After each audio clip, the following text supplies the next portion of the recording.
So today I wanted to talk about sobriety and why it's so important for me to maintain a sober life. And by sober, I mean not putting any substances, any mind-altering substances into my body.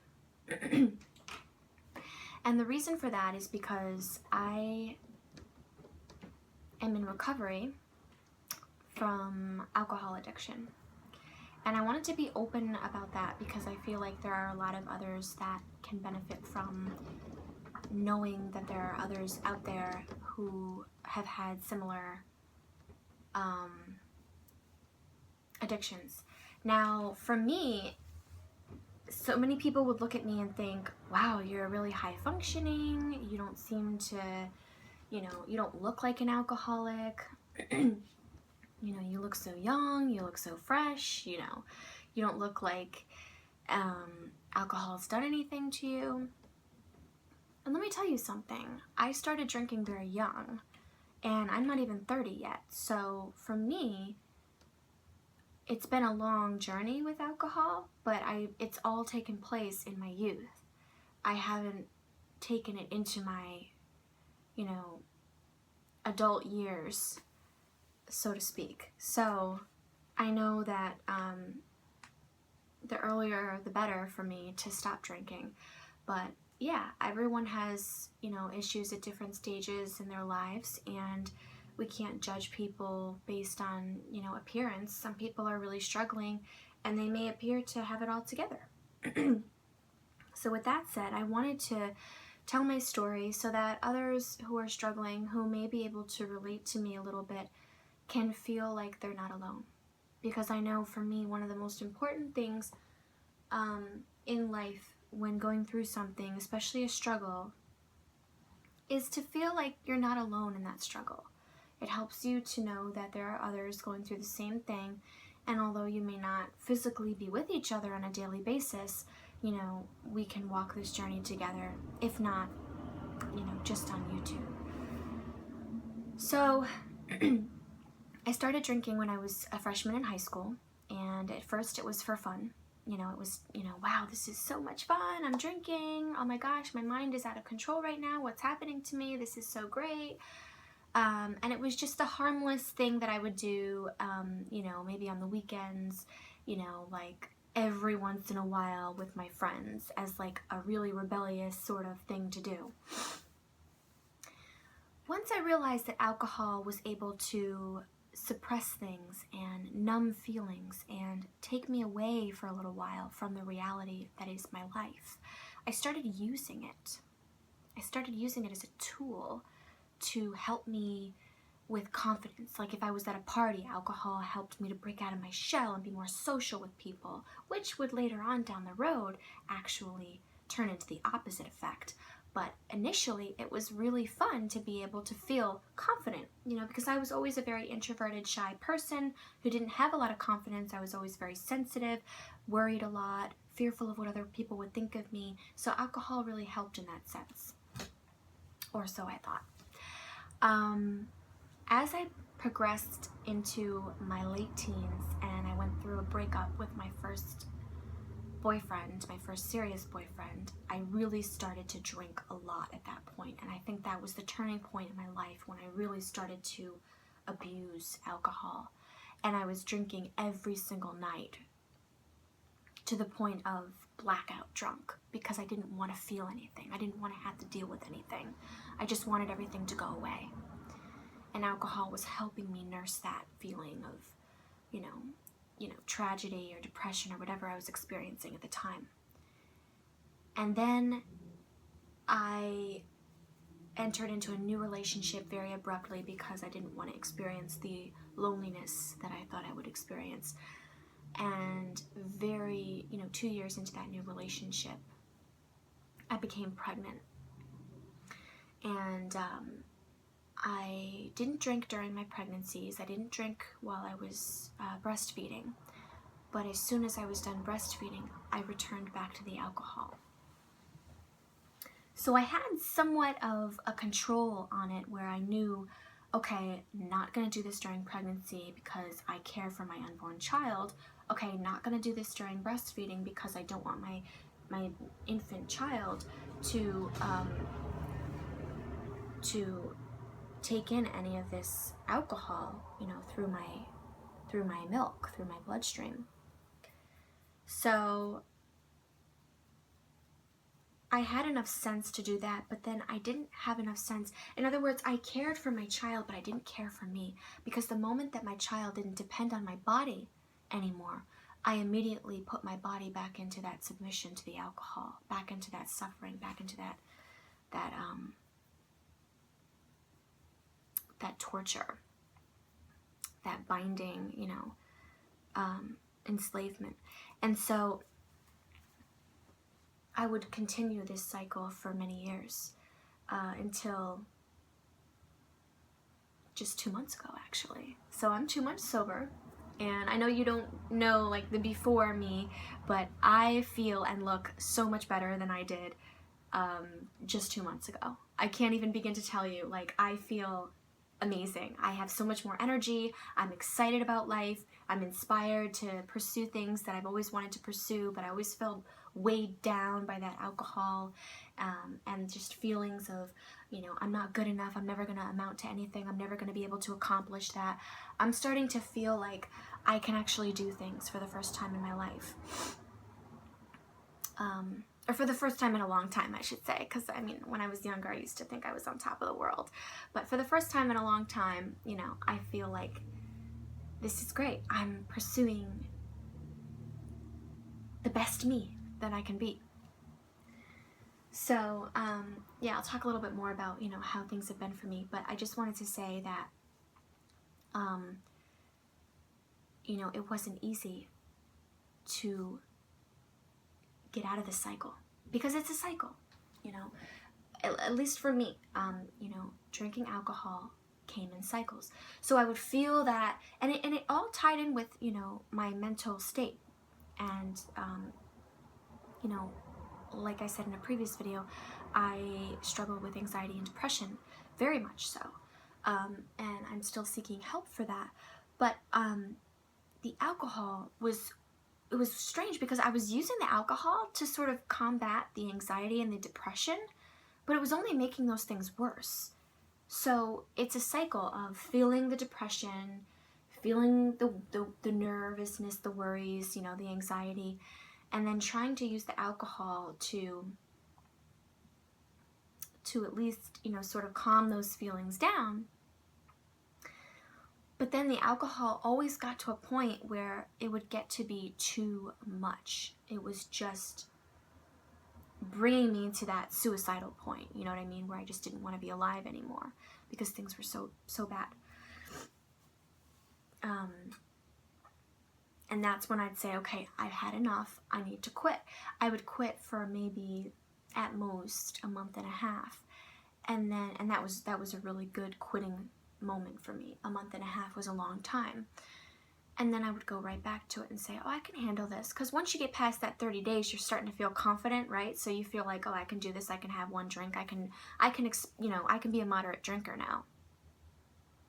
I can't tell you how many times I've tried to go from full-blown addicted to moderate within a month. And it was the stupidest decision that I've ever made, to think that I could handle my alcohol after just a month sober. I was going to morph into this moderate drinker who didn't need it anymore.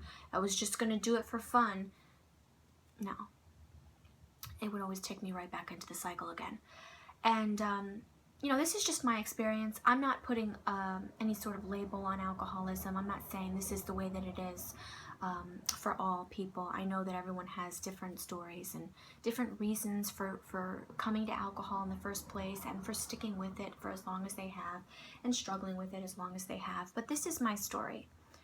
I would drink to the point of blackout drunk every single night. I used to have boxes of wine in my refrigerator, and I would go through a box in at most 3 days. At most 3 days. That box would be gone, and I'd be at the liquor store buying another box. Those people knew me by name. I was in there so often.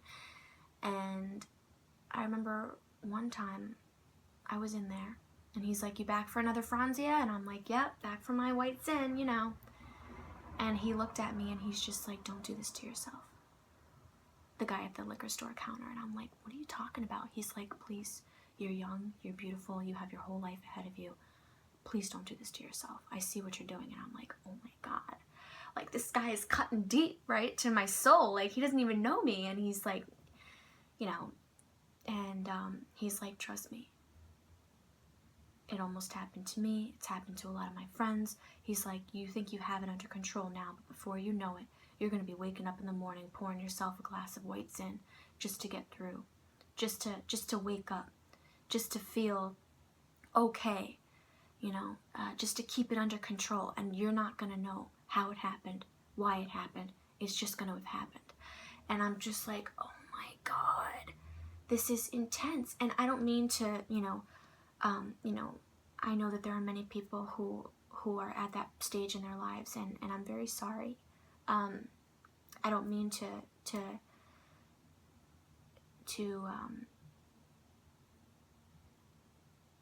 I don't mean to make that, you know, feel worse for you or more negative for you, because I know there is hope for you. I just want to say that, you know, that was my encounter with this gentleman, and it really shook me. Not enough to take me away from it, unfortunately, at that time in my life, but it was enough to get me to start thinking. And unfortunately, the marriage that I was in, my partner at the time encouraged my drinking and didn't see the problem that I was having, and didn't encourage me to get help, because alcohol, unfortunately, was a way for me to stay in the relationship with him, to bear the relationship with him. I had to drink because I was so deeply unhappy in that relationship. Alcohol was helping me cope with that unhappiness. And so I feel like, looking back now, my partner was kind of encouraging the drinking because he knew that that meant I would stay. If he kept me delusional, if he kept me, you know, in that place, I wouldn't leave. And I know it sounds sick, and it is, but, you know, for some people, if it works at her expense, let's keep it going. You know, and it was very hard for me to be in a relationship that didn't support my sobriety. Nevertheless, I'm here today. I entered a new relationship after my divorce with my previous relationship, and my new partner and I have been going for almost 2 years now, and he just was like, you can't do this to yourself anymore. This is destroying us. This is destroying you. It's getting in between you and your relationships with your kids. You know, you're not who you really are or meant to be. This isn't you.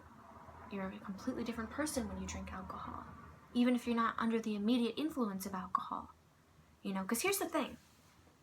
We think influence, you know, under the influence means I'm drinking currently. And I'm here to say that I disagree with that statement.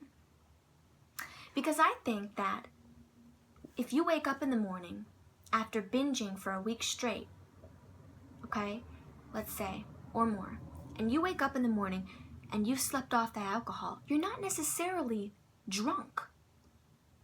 But I believe you're still under the influence even into the next day if you don't drink, because your body has been drinking. And yes, your body doesn't take that long to actually discard the alcohol, but the effects that the alcohol had on you are still there. It's taken me 2 months to finally feel okay again. Has the alcohol taken 2 months to get out of my system? No. But for me to feel like a person, you know, like a healthy, vibrant, bright, inspired, ready to go individual, I needed that 2 months, you know, and I'm still, you know, going, and I'm still going to heal, and I'm still going to recover even further than this. And I know I'm still going to shine even brighter than I shine today. This isn't it. We're not done here. Okay. Recovery is a lifelong thing. Okay. But my point is that although you're not drinking, you still need time to adjust to sobriety, to restore. Okay? This is why I feel so compelled to create my restorative wellness, because I feel that restoring ourselves to our rightful place, health-wise, spirituality-wise, relationally, creatively, okay, all these things that make up who we are need restoring, especially, if you've come from an abusive place, or you've come from just a really stagnant place, or someone told you couldn't do something, or maybe you've struggled with addiction, or maybe you have, a mental illness that's really keeping you from feeling your best and thinking your best about yourself. See, a lot of this is how we see ourselves, how we love ourselves, how we view ourselves, how we think about ourselves. If you can't see it for you, it doesn't matter how many other people see it. You have to see it. See, until I started to really see myself, and sobriety gave this gift to me, okay? Because sobriety is in and of itself a gift. So when I started to see myself, as me, Abby, the creative, beautiful, bright, talented, smart, musical, young woman who loves to write and loves to laugh and play and loves to sing, until I really reconnected with that Abby, the world just felt like it had no meaning.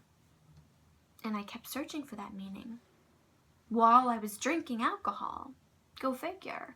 You're not going to find it with a muddied up mind. See, alcohol is like, this beautiful river. I'm using this experience because it's in a book that I'm reading right now, and I like this illustration. It's like this beautiful river flowing freely, crystal clear waters. The fish are happy as hell because there's no pollutant in this water, right? No pollution. And the plants are thriving and growing, and by this stream there's just so much beauty, right?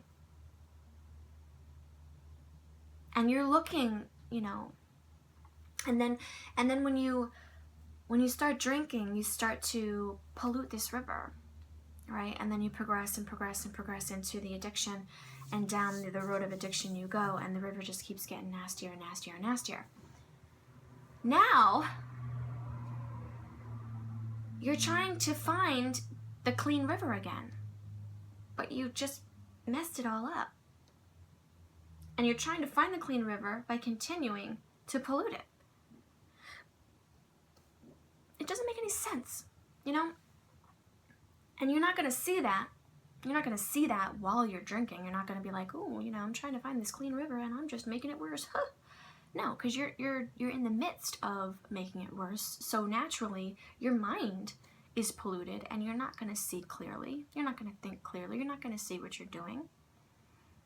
Sometimes it takes the help of a friend or a loved one, to really get you to see how deep the pile of shit is that you're in, So what have I been up to? I have been writing. I've been writing music as well. I play piano and I sing, and writing songs has always been a fun way of expressing, and a really deep and meaningful way of expressing myself. So I've been doing that. I've been reading a lot. I've been watching, nice movies and TV shows. Not the kind that's gonna not like junk TV, like good stuff, stuff that's inspiring. And I've been, getting more organized and trying to work on my to-do list. All the while understanding that I have limitations. See, here's the other thing you have to understand is that if you're like me and you have this personality that just wants to get everything done all at once, you're going to have to pull the reins in, and you're going to have to remind yourself one day at a time. one step at a time. And what helps me is, okay, what do I need to get done today? Okay, what would be really helpful for me to get done today? What has to get done today? What would be great to get done today? What does not need to get done today? You know, create these different categories and figure out, you know, what you really should be spending your time doing, because you don't want to overwhelm yourself. You want to keep the stress out of your life, because the more stress there is, where are you going to be prone to go back to? The one thing that you thought got rid of the stress for you, when in actuality it made things worse. But you may be prone to run back to what you thought was going to help calm things down. And you need to find new ways to calm things down. I drink tea. I practice deep breathing. I practice yoga. I try to get to sleep as early as I can and get as much rest as I can. I drink a lot of water. I stay away from caffeine, because caffeine and my anxiety, they don't like each other. I try and eat very healthy, and I try and have fun, because I don't want it to be work. I don't want recovery to feel like a job. I want recovery to be a lifestyle that I can ease into and feel playful and creative with. This isn't something that we want to just plaster onto ourselves because we know it's the right thing to do. Of course it's the right thing to do, but if you make it feel like a job, you're more than likely, you know what I mean? Because I used to, when I struggled with sobriety and like really struggled not to drink, I would count the days. I'd be like, okay, today's day 4. I've been sober for 4 days, you know, and it creates an anxiety. It creates a worry. It creates a tension. It creates a feeling of, oh my gosh, I'm not going to stick to this. Why am I even bothering? Is the feeling that you're generating by counting the days. And I'm not saying that it doesn't work for some people. If counting the days works for you, that's great. I love people who like to track progress, and if that excites you and encourages you to keep going, awesome. But for me, it created an anxiety, because then I'd be like, oh my gosh, it's day 15, or, you know, I've been 2 weeks sober. Oh my gosh, how long till I fuck this up? You know, and that's what I didn't like about counting, was that it made me feel like it was a ticking time bomb. Like any minute I was gonna go back to drinking. And I didn't like that. You know, I'd much rather just kind of go each day at a time, throw the calendar away, and just say, okay, this isn't about days. This is about my life. This is about each moment. You know what I mean? It's not about how many days can I get through, because that's not gonna make me feel calm or peaceful about the process. That's just creating more anxiety. So those are just some of my experiences and my feelings about things, and I just want to continue to share more about my recovery process with you, because I feel like this is my life right now, and I can sit here and I can make videos about yoni eggs and all that stuff, and I still do love yoni eggs and practice with them continuously, because they are a huge part of my healing and my sobriety and my feminism, my health as a female. But they are one part of the process. They are not the entirety of the process. So I definitely want to continue sharing my journey with you, and getting more into the nitty-gritty of, you know, addiction, recovery, mental illness, mental health, and different things like that. I mean, it would be super cool just to kind of, you know, share my life with you on a daily basis. You know, if you're willing to, or if you're into that. So I'm gonna go. This video has been super long, and I don't know how many people will even watch it, but I hope you have a fantastic day. If you have any questions or you want to comment on anything at all, please don't hesitate to email or comment below. You can visit my website. I post there, not consistently, I might add, but I'm learning to be more faithful to my blog and you know, just to continue to grow and share with you. So I will see you next time.